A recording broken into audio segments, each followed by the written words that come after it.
தமிழடியான் சொந்தங்கள் அனைவருக்கும் வணக்கம். ஜனாதிபதி அனுரகுமார திசாநாயக்கா அவர்களின் கண்டிப்பான கட்டளை என்று சொல்லி வடமாகாண ஆளுநர் நாகலிங்கம் வேதநாயகன் அவர்கள் ஒரு சில விஷயங்கள் குறிப்பிட்டிருக்கிறார். அதாவது தங்களுக்கு கண்டிப்பான கட்டளை ஒன்றை ஜனாதிபதி பிறப்பித்திருக்கிறார் என்று சொல்லி அது குறித்து பார்க்க இருக்கின்றோம். அத்துடன் பாராளுமன்ற உறுப்பினரும் மருத்துவருமாகிய அர்ச்சுனா ராமநாதன் அவர்கள் கலந்து கொள்ளாத ஒரு அபிவிருத்தி குழு கூட்டம் அது எப்படி நடந்தது என்பது சம்பந்தமாகவும் பார்க்க இருக்கின்றோம். வாருங்கள் காணொளிக்குள் போவோம். கரை படியாத கரங்களுடன் நீங்கள் சேவையாற்ற வேண்டும். லஞ்ச ஊழல் இல்லாத கரை படியாத கரங்களுடன் நீங்கள் சேவை செய்தால் மட்டும்தான் பொதுமக்களுக்கு சிறப்பான சேவைகளை உங்களால் வழங்க முடியும் என்று சொல்லி ஜனாதிபதி அனுரகுமார திசாநாயக்கா அவர்கள் கண்டிப்பான முறையில் உத்தரவு போட்டிருப்பதாக வடமாகாண ஆளுநர் நாகலிங்கம் வேதநாயகன் அவர்கள் தெரிவித்திருக்கின்றார். இன்றைக்கு டிசம்பர் மாதம் 31 முல்லைத்தீவு மாவட்டத்தில் பல்வேறு நிகழ்ச்சிகளில் அவர் கலந்து கொண்டவர். அந்த நிகழ்ச்சிகளில் உரையாற்றியக்குள்ளதான் இந்த விஷயத்தை அவர் குறிப்பிட்டு சொல்லியிருக்கார். குறிப்பாக இன்றைக்கு உலக மண் தினமாம். உலக மண் தினம் இது ஐக்கிய நாடுகள் சபையால் அறிவிக்கப்பட்ட உலக மண் தினம். எனவே அது சம்பந்தமான நிகழ்வு ஒன்று முல்லைத்தீவு மாவட்டத்தில் இன்றைக்கு இடம்பெற்றிருக்கிறது. அதில் கலந்து கொண்டு உரையாற்றியக்குள்ளதான் வடமாகாண ஆளுநர் இந்த கருத்தை சொல்லியிருக்கார். என்று சொன்னால் ஜனாதிபதி அனுரகுமார திசாநாயக்கா கண்டிப்பான உத்தரவு போட்டுக்காரன். தங்கள்கிட்ட லஞ்ச ஊழல் இருக்கக்கூடாது, கரைபடியாத கரங்களோட நீங்கள் வேலை செய்யணும் என்று சொல்லி. எனவே ஆளுநர் சொன்ன இந்த கருத்து தனிய வடமாகாண ஆளுநருக்கோ அல்ல வடமாகாணத்தில் பணிபுரிகின்ற ஏனைய அரச ஊழியர்களுக்கோ அல்லது அரசாங்கத்தினுடைய உறுப்பினர்களுக்கோ மட்டும் கிடையாது. இது ஒட்டுமொத்த இலங்கைக்கு உரியது ஜனாதிபதி அவர்களுடைய இந்த உத்தரவு. எனவே இந்த தேசிய மக்கள் சக்தி அரசாங்கத்தில் அங்கம் வகிக்கிற அமைச்சர்களாக இருக்கலாம், பாராளுமன்ற உறுப்பினராக இருக்கலாம், ஆளுநர்களாக இருக்கலாம், இவர்கள்ட்ட லஞ்ச ஊழலே இருக்காதுன்றதுதான் எங்களுக்கு கிடைச்ச ஒரு மிகப்பெரிய ஒரு நம்பிக்கை. இந்த 2024 ஆண்டில் எங்களுக்கு கிடைச்ச மிகப்பெரிய நம்பிக்கையே அதுதான். லஞ்ச ஊழல் இல்லாத எங்களுடைய அரசாங்க பிரதிநிதிகள். இது ஒரு மிகப்பெரிய மாற்றம் தான், இலங்கையில் ஏற்பட்ட மிகப்பெரிய மாற்றம். எனவே இந்த மாற்றத்தினுடைய பலன்கள் பலாபலன்கள் எல்லாமே இந்த 2025 ஆண்டில் இருந்து நாங்கள் அனுபவிக்கலாம் என்று சொல்லி நாங்கள் கண்டிப்பாக எதிர்பார்க்கலாம். எனவே நல்லதே நடக்கும் என்று சொல்லி நாங்கள் எதிர்பார்ப்போம். வடமாகாண ஆளுநர் நாகலிங்கம் வேதநாயகன் அவர்கள் இன்று ஆரம்பித்து வைத்த ஒரு சில திட்டங்கள் என்னென்று பார்த்தீங்கன்னு சொன்னால், ஐக்கிய நாடுகள் சபையினுடைய நிதி உதவியோட முல்லைத்தீவில் இருக்கிற கரைத்துறை பற்று அங்கே இருக்கிற ஒரு பொது விளையாட்டு மைதானம் புனரமைக்கப்பட்டு இன்று அங்கே இருக்கிற மக்களிடம் கையளிக்கப்பட்டது. அதனை முன்னிட்டு ஒரு விழா ஏற்பாடு செய்யப்பட்டிருந்தது. ஒரு சிநேகபூர்வமான விளையாட்டு போட்டி கூட நடைபெற்றிருந்தது. அதில் கலந்து கொண்டுதான் ஆளுநர் அவர்கள் இந்த உரையை ஆற்றியிருக்கின்றார். அதே போல இன்னும் ஒரு திட்டம் ஒன்றையும் பொதுமக்களிடம் கையளித்திருக்கின்றார் ஆளுநர் அவர்கள். அதனென்று சொன்னால் முல்லைத்தீவு மாவட்டத்தில் இருக்கிற சின்னாறு என்ற இடத்துல இருக்கிற ஒரு பொழுதுபோக்கு பூங்கா. அந்த பொழுதுபோக்கு பூங்கா 2018 ஆண்டில் அமைக்கப்பட்டதாம். எவ்வளோ காசுன்னு பார்த்தீங்கன்னு சொன்னால் 11.68 மில்லியன் ரூபாய் செலவில் 2018 ஆண்டில் அமைக்கப்பட்ட ஒரு பூங்காவை புனரமைப்பு செய்து இப்போ மீண்டும் பொதுமக்களிடம் கொடுத்திருக்கின்றார். இது ஒரு நல்ல விஷயம். ஆனால் இதுக்குள்ள ஒரு கூடாத விஷயம் இருக்குது. அது என்னென்னு சொன்னால், இப்போ 2018 ஆண்டில் அமைக்கப்பட்ட ஒரு பொழுதுபோக்கு பூங்கா 2024 ஆண்டிலேயே புனரமைப்பு செய்து திரும்பவும் அதுக்கு காசு செலவழிக்கணும் என்று சொன்னால் அதில் ஏதோ ஒரு சின்ன பிரச்சனை இருக்குன்ற அர்த்தம். இது என்ன விஷயம் என்று சொன்னால், அதாவது ஒரு பொழுதுபோக்கு பூங்கா ஒன்று அமைக்கிறீங்கள் அல்லது ஒரு கட்டிடத்தை கட்டுறீங்கள் அல்லது ஒரு பாலத்தை கட்டுறீங்கன்னு சொன்னால், அந்த பாலம் அல்ல அந்த கட்டிடத்தை வடிவமைக்கிற இன்ஜினியர் இருக்கிறது தானே, அவர் அந்த இதுக்கான ஒரு ஆயுள் காலம் ஒன்றை நிர்ணயிப்பார். ஒரு கட்டிடம் கட்டினா அது இவ்வளோ காலம் தாங்கும், இதுக்கு பிறகு புனரமைக்கணும் என்று சொல்லி ஒரு ஆயுள் காலம் ஒன்றை நிர்ணயிப்பார். இங்கே வெளிநாடுகளில் பார்த்தீங்கன்னு சொன்னால் வெளிநாட்டை ஒப்பிட வேண்டாம் என்று சொல்லி சில பேர் சொல்கிறீங்கள். ஆனால் வெளிநாட்டிலிருந்து முன்மாதிரிகளாக நாங்கள் எடுத்துக்கொண்டு எங்களுடைய நாட்டில் அமுல்படுத்தணும். அதுக்காகத்தான் நான் சொல்கிறேன். வெளிநாட்டில் ஒரு கட்டிடம் கட்டினா அதுக்கு ஒரு திகதி குறிப்பாங்க. இது இத்தனை வருஷம் தாங்கும், 80 வருஷம் 90 வருஷம் 100 வருஷம் தாங்கும் என்று சொல்லி போட்டு இன்ன திகதியில் இது புனரமைப்பு செய்யணும் என்று சொல்லி முதலே குறிச்சிடுவாங்க. பிறகு என்ன நடக்கும் என்று சொன்னால், பிறகு அந்த திகதி வந்தால் பிறகு 80 வருஷமோ 75 வருஷமோ வந்தால் பிறகு அந்த திகதியில் அந்த கட்டிடத்தை இடிக்கிறதுக்கு ட்ரை பண்ணுவினோம். அதுக்கு முதலே இந்த அறிவித்தல் எல்லாம் எழுதியொட்டி இத்தனாம் தேதி இந்த கட்டிடத்தை நாங்கள் இடிக்க போகிறோம் என்று சொல்லி. ஆனால் நாங்கள் பார்த்தா அந்த கட்டிடம் நல்லா தான் இருக்கும், ஒரு பிரச்சனையுமே இருக்காது. சும்மா இருக்கிற கட்டிடத்தை எதுக்கு போய் இடிக்கிறாங்க என்று சொல்லி சொல்லி எங்களுக்கு சிலவுல தோணும். ஆனால் அந்த கட்டிடம் வந்து குறிப்பிட்ட திகதியுள்ள இடிக்கப்படணும், இடிச்சு போட்டு புதுசாக கட்டணும் அல்லது அதை புனரமைப்பு செய்யணும் என்று சொல்லி இருக்கும். அதை சொன்னதை செய்வினம் வெளிநாட்டில்.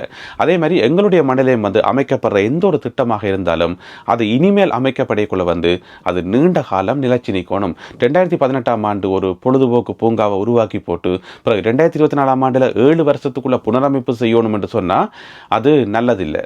என்ன விஷயம் என்று சொன்னால் எந்த ஒரு திட்டம் ஆரம்பித்தாலுமே வந்து அதை வந்து பொதுமக்கள் வந்து மெயின்டைன் பண்ணி கொண்டே இருக்கணும், அதாவது வந்து பராமரிக்கணும். இப்போ யாழ்ப்பாணம் சந்தையில் கட்டப்பட்டிருக்கிற கட்டிடம் வந்து வெத்தில துப்பல் இருக்குது, அதில் பெயிண்ட் எல்லாம் ஊற்றப்பட்டிருக்குன்னு சொல்லி நீங்கள் கமெண்ட்ஸ் போட்டிருந்தீங்க நீங்கள் நேற்றைய வீடியோவில் வந்து.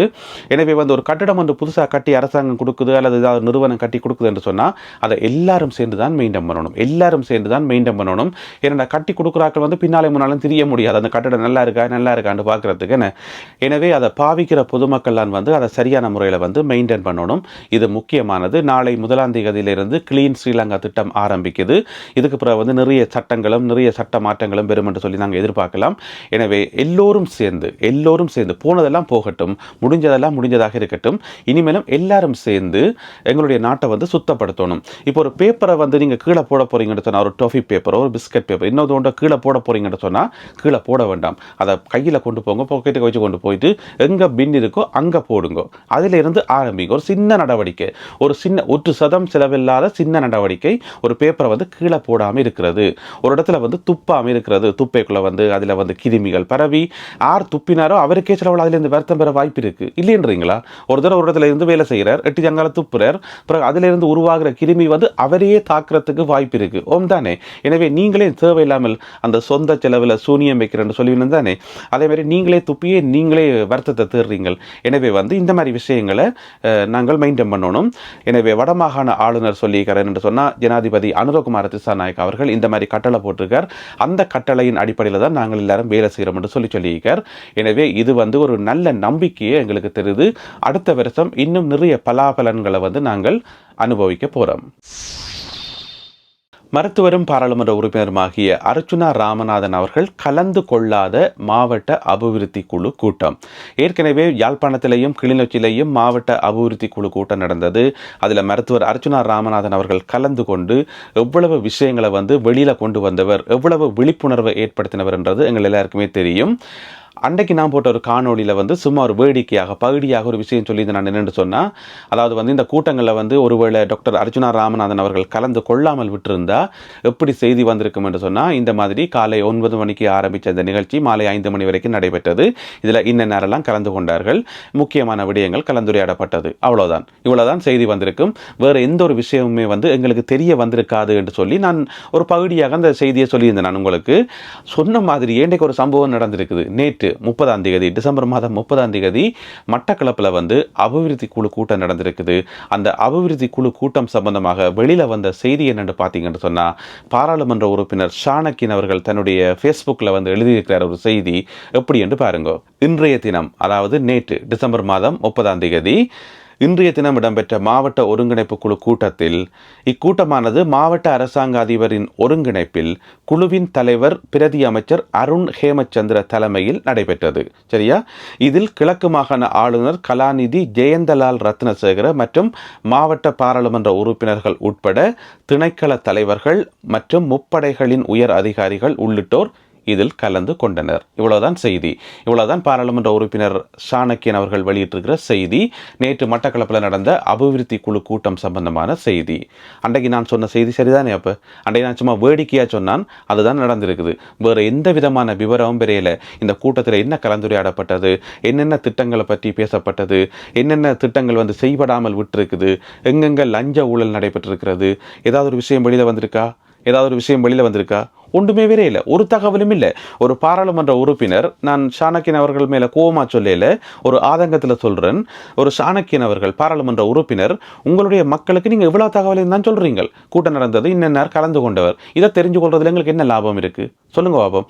இதை மட்டும் தெரிஞ்சு கொள்றதுல எங்களுக்கு என்ன லாபம் இருக்குது? ஒரு லாபமும் இல்லை. அப்போ நீங்கள் சொல்லியிருக்கணும், இந்த கூட்டத்தில் இவ்வளோ விஷயங்கள் கலந்துரையாடப்பட்டது, அடுத்த வருடங்களுக்கு நிறைவேற்றப்பட வேண்டிய திட்டங்கள் என்னென்ன வந்தெல்லாம் முன்மொழியப்பட்டது, அல்லது இன்னென்ன திட்டங்கள் நிறைவேற்றப்படையில் என்று சொல்லி அந்த விவரம் சொல்லணும். அதுதானே பொதுமக்களுக்கு உண்மை சொல்கிற மாதிரி இருக்கும். பொதுமக்களுக்கு அந்த உரிமை இருக்குது, அந்த தகவல்களை அறிஞ்சு கொள்கிற உரிமை இருக்குது. அப்பயும் நீங்கள் சொல்லல.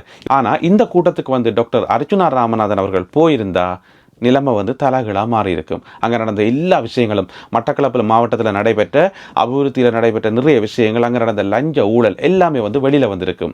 ஓம் தானே, இதை வந்து நீங்கள் ஒத்துக்கொள்வீங்கள். அதனால தான் 4 மாதத்துக்குள்ள 5 மாதத்துக்குள்ள குறுகின காலத்தில் வந்து டாக்டர் அர்ச்சுனா ராமநாதன் அவர்கள் வந்து அவ்வளவு உயரத்தில் வந்து இருக்கிறார். அதனால தான் நாங்கள் எல்லாரும் திரும்ப திரும்ப அவரை பற்றி கதைக்கிறோம். இதனால தான் மக்கள் வந்து டாக்டர் அர்ச்சுனா ராமநாதன் அவர்களை வந்து கொண்டாடினோம். இதுதான் ரகசியம். இதை வந்து ஏனைய அரசியல்வாதிகளும் வந்து பின்பற்றணும், அதை வந்து கற்றுக்கொள்ளணும்.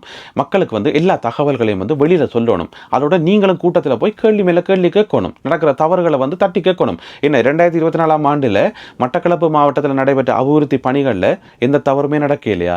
எந்த குறைகளுமே இல்லையா? எதுவுமே இல்லையா? மக்கள் தெரிஞ்சு கொள்ளக்கூடிய விஷயம் எதுவுமே இல்லையா? எனவே பாராளுமன்ற உறுப்பினர் சாணக்கியன் அவர்கள் இப்படி மேலோட்டமாக செய்தியை போட்டிருக்கிறது வந்து ஏமாற்றமாக இருக்குது.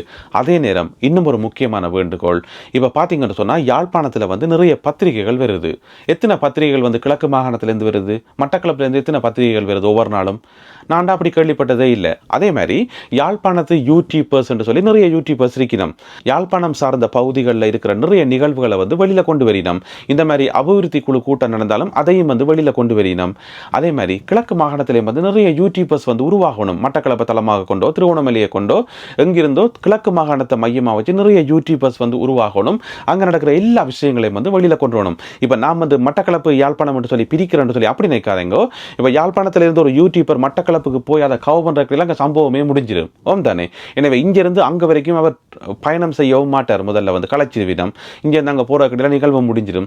எனவே வந்து அது ப்ராக்டிக்கலாக வந்து சாத்தியம் இல்லை. எனவே எல்லா பகுதிகளையும் யாழ்ப்பாணம் இல்லை, மட்டக்களப்பு இல்லை, வன்னி இல்லை, திருவோணமலையில் எல்லா இடமும் மலையகம் எல்லா இடமுமே வந்து அந்தந்த பகுதிகளை பிரதிநிதித்துவம் படுத்துகிற ஊடகங்கள் யூடியூபர்ஸ் எல்லாம் உருவானா எல்லா விஷயங்களும் வந்து வெளியில் வரும். இந்த மாதிரி மாவட்ட அபிவிருத்தி குழு கூட்டம் நடக்கக்குள்ள அங்கே போயிட்டு அங்கே என்ன கதைக்கணும் என்று சொல்லி உங்களுக்கு முதல்ல அனுமதி தரணும். அனுமதி தந்தால் அப்படி நீங்கள் உள்ளே போயிட்டு அங்கே என்ன நடக்குன்னு சொல்லி வெளியில் சொன்னீங்கன்னு சொன்னால் அதுங்கள் எல்லாருக்கும் தெரிஞ்சு கொள்றதுக்கு உதவியாக இருக்கும். ஓம் தானே.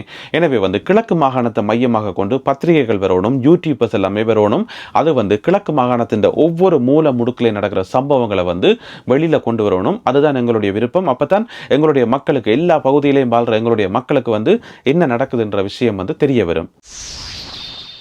அடுத்ததாக தமிழடியான் உறவுகள் அனைவருக்கும் இனிய புத்தாண்டு நல்வாழ்த்துக்கள். பிறக்க இருக்கின்ற இந்த 2025ஆம் ஆண்டு உங்களுக்கு எல்லா வளமும் எல்லா நலமும் உங்களுக்கு கொண்டு வரணும். முதலாவது வந்து ஆரோக்கியம். நீங்கள் நோய் நொடி இல்லாமல் எந்த ஒரு வலி துன்பமும் இல்லாமல் ஆரோக்கியமாக இருக்கணும். உடல் ரீதியாகவும் உள ரீதியாகவும் நீங்கள் ஆரோக்கியமாக இருக்கணும். இதுதான் மிக முக்கியம். ஏனென்று சொன்னால் உங்களோட உடம்புல வந்து ஒரு சின்ன வலியோ நோவோ எது இருந்தாலும் அது இல்லாமல் போகணும்ன்றதான் என்னுடைய விருப்பம். அப்படி ஒரு சிறப்பான ஒரு ஆண்டாக 2025ஆம் ஆண்டு அமையணும். இது முதலாவது. ரெண்டாவது வந்து நிதி. உங்களோட கையில் வந்து நல்ல காசு விளங்கணும். நீங்கள் உழைக்கிற காசு வந்து உங்களோட கையில் மிஞ்சோணும். ஒவ்வொரு மாதத்தினுடைய முடிவிலே வந்து காசு மிஞ்சோணும். அது என்னுடைய அடுத்த விருப்பம். அதே மாதிரி அதிலிருந்து ஆரம்பித்து உங்களுடைய வாழ்க்கை வந்து சிறப்பாக அமையணும். இந்த மாதிரி எல்லா நலன்களும் எல்லா வளங்களும் நிறைந்த ஒரு ஆண்டாக இந்த 2025ஆம் ஆண்டு உங்களுக்கு அமையணும். எங்களுடைய மக்கள் நல்லா இருக்கணும்ன்றதான் தமிழடியான் யூடியூப் சேனலினுடைய தாரக மந்திரமே. அதுதான் மக்கள் வந்து நல்லா இருக்கணும் என்று சொல்லி நல்ல ஒரு அரசாங்கம் ஒன்று அமைஞ்சிருக்கிறது. நிறைய நம்பிக்கையான செயல்களை வந்து இந்த ஒரு 3 மாதத்தில் செய்திருக்கணும். 3 மாதத்துக்குள்ளே வந்து நாங்கள் எதிர்பார்க்கக்கூடிய நல்ல விஷயங்கள் செய்திருக்கணும். இனி நடைமுறையில் வந்து இன்னும் நிறைய செய்ய இருக்குது. அது எல்லாத்தையும் அடுத்த வருஷம் செய்வினம் என்று சொல்லி நாங்கள் எதிர்பார்ப்போம். நாங்களும் ஒத்துழைப்பு கொடுப்போம். எல்லாமே வந்து நல்லபடியாக நடக்கணும். அனைவருக்கும் இனிய 2025ஆம் ஆண்டுக்கான புத்தாண்டு நல்வாழ்த்துக்கள். மீண்டும் மற்றும் ஒரு காணொளியில் உங்களை சந்திக்கின்றேன். அதுவரை நன்றி, வணக்கம்.